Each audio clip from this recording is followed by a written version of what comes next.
السلام عليكم. هفهمكم النهاردة الكورتيزول وعلاقته بالحرق والستريس وازاي هما مرتبطين ببعض جدا وبيأثروا على جسمنا.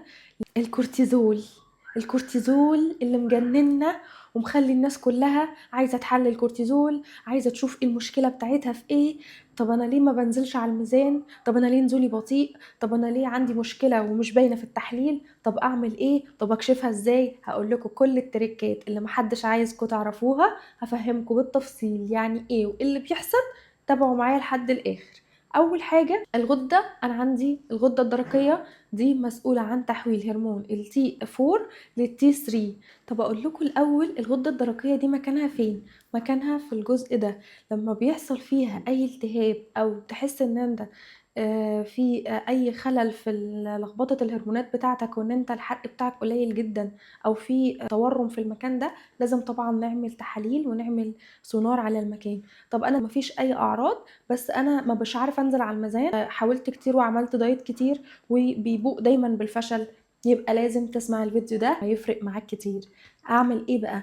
يا ترى ايه وظيفة الغدة الدرقية اللي كله متجنن عليها وعايز يعرف هي بتعمل ايه وليه هي مأثرة علينا كده؟ الغدة الدرقية دي من اهم الغدد الموجودة في جسمنا، لانها مسؤولة عن تحويل الهرمون الغير نشط التي 4 للتي 3. ولما بيحصل فيه خلل في الغدة الدرقية ما بتحصلش العملية دي، وده بيؤدي ان بيحصل فيه زيادة التهابات في الجسم وزيادة حدوث الأمراض المناعية اللي منتشرة جدا زي الهاشيموتو وزي الأمراض الكتير المناعية اللي بقت منتشرة بشكل كبير جدا. ده بسبب إنه أصلا بيبقى فيه خلل في الغدة لوقت طويل، وجسمك أنت بيديك إشارات تساقط شعر، صعوبة نزول في الميزان، الحرق بتاعك ضعيف جدا، صحي جسمك مكسر جدا، بس انت بتتجاهل. او ممكن تكون عملت التحاليل فعلا وما تجاهلتش ولا اي حاجة، بس التحاليل طلعت سليمة. انا دلوقتي هقول لكم ليه دايما بنغلط، وليه لما بنعمل التحليل نلاقيه دايما سليم وهو مش سليم، وايه التحاليل بالظبط اللي لو عملتها هتبين لك المشكلة عندك ولا مش عندك. اول حاجة، انا اول ما بعمل تحليل تي اس اتش والتي 3 والتي 4 بيقول لك ايه؟ لا ده انت سليم. لا، انتبه، هنا الفخ. ليه بقى؟ لان انا عندي لو عملت تحليل التي اس اتش والتي 3 ولقيت فيه مشكلة، ده معناه ان انا محتاجة ان انا اعمل تحاليل تانية زي تحليل التي اس اتش ولقيته من 0.5 ل 2.5. لو هو النسبة دي يبقى انا كده عندي خمول. طب لو هو اقل من الرقم ده يبقى كده انا عندي فرط في الغدة، ومحتاجة في الحالتين ان انا ارجع لدكتور الغدة عشان يظبط لي الغدة، لان طبعا انا لو سبتها كده هتبوظ خالص وهيحصل فيها خمول تام او فرط تام، ففي الحالتين هيحصل مشكلة. ليه انا محتاجه ان انا اعمل تحليل الريفيرس تي 3؟ علشان الهرمون ده بينتج عن ان زياده الكورتيزول وزياده الاسترس، فده بيؤدي لان الجسم بيبان فيه ان هو نورمال وما بيبقاش نورمال خالص. ليه؟ ينتج عن التوتر وبيغلق مستقبلات الهرمون النشط، فبيخلي الجسم يبدو كأنه طبيعي وهو مش طبيعي. وده اللي دايما بيخلي التحليل لما بنعمله بنلاقيه نورمال وهو اصلا مش نورمال. طب ازاي انا نورمال وازاي التحاليل كلها نورمال وازاي الحرق بتاعي بالمنظر ده وازاي الاعراض كلها عندي؟ فمحتاج ان انا هعمل تحليلين مهمين جدا. ايه هم؟ تي بي او انتي بوديز والتي جي انتي بوديز، مهمين جدا ان انا اعملهم. يبقى انا كده محتاجه ان انا اعمل تي اس اتش وتي 3 وتي 4 فري وريفيرس تي 3 والتي بي او انتي بوديز والتي جي انتي بوديز.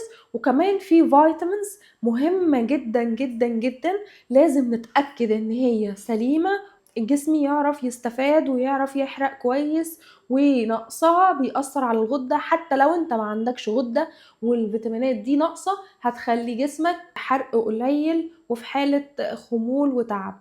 يا ترى ايه هي الفيتامينات دي؟ اول فيتامينز طبعا هو السيلينيوم. احنا عارفين كويس قوي ان اهم فيتامين هو السيلينيوم. ليه؟ لان هو مسؤول مهم جدا ورئيسي على نشاط الغدة الدرقية. طب هو اكتر حاجة موجود فيها هي الجوز البرازيلي.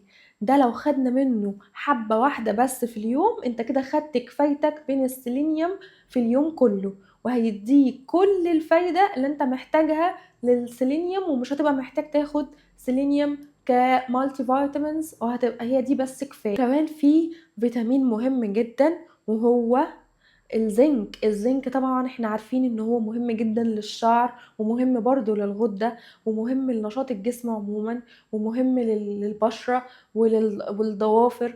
فاحنا ده مهم جدا ان احنا برضو محتاجين ان احنا نبقى متأكدين ان هو في نسبته الطبيعية. وكمان مهم جدا ان ما يكونش عندي انيميا، فلازم برضو اعمل تحليل الانيميا علشان اشوف هل انا عندي انيميا اتعالج منها. ان طبعا الضعف ضغط الدم ان هو مش هيبقى في كفاية متوزع للجسم كله.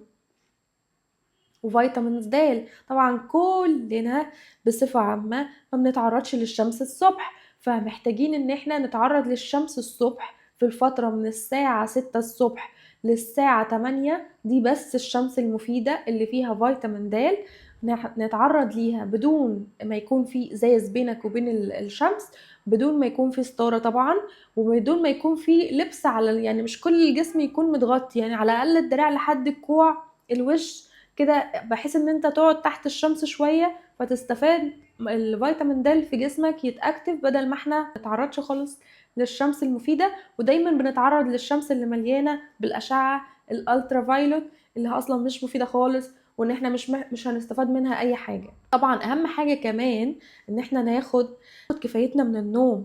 ليه؟ لان انا لما بنامش كويس ده بيحصل لخبطة في الهرمونات بتاعتي، وبيزيد عندي جدا احساس الجوع بالليل، فطبعا بتدخل على التلاجة تاكل الاخضر واليابس وتبقى مش عارف تعمل ايه، فتلاقي نفسك بتظبط طول اليوم، وطول اليوم ماشي على الصراط المستقيم وماشي كما قال الكتاب فعلا فعلا، بس تيجي اخر اليوم تلاقي نفسك مش قادر تسيطر.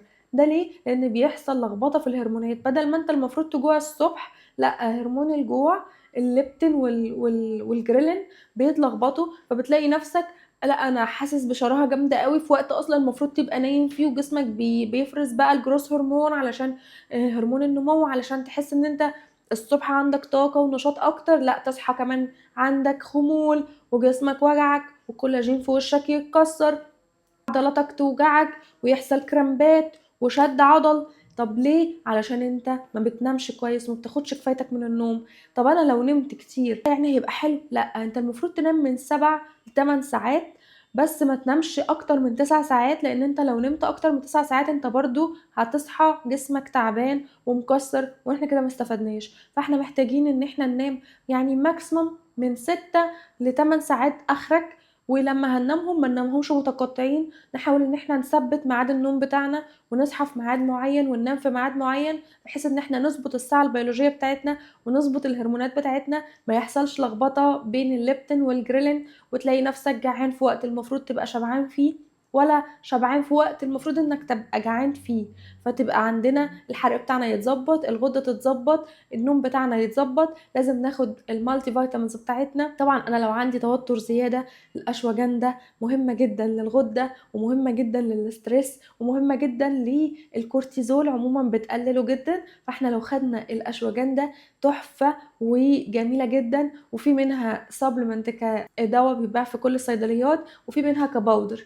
مهمة ليه بقى؟ لانها بتقلل معايا الكورتيزول، بتنشط الغدة، بتديك باور. بس احنا محتاجين ان احنا ناخدها الصبح تدينا طاقة كده، وناخد بقى بالليل كمان تساعدنا على الريلاكسيشن والنوم. فاحنا كده انا قلت لكم كل الحاجات اللي هتظبط معانا الغدة. اتمنى ان انا اكون فدتكم النهاردة، واكتبوا لي في الكومنت ايه اللي انتوا عايزين نتكلم عليه الفيديو الجاي، وانا هتكلم عليه ان شاء الله.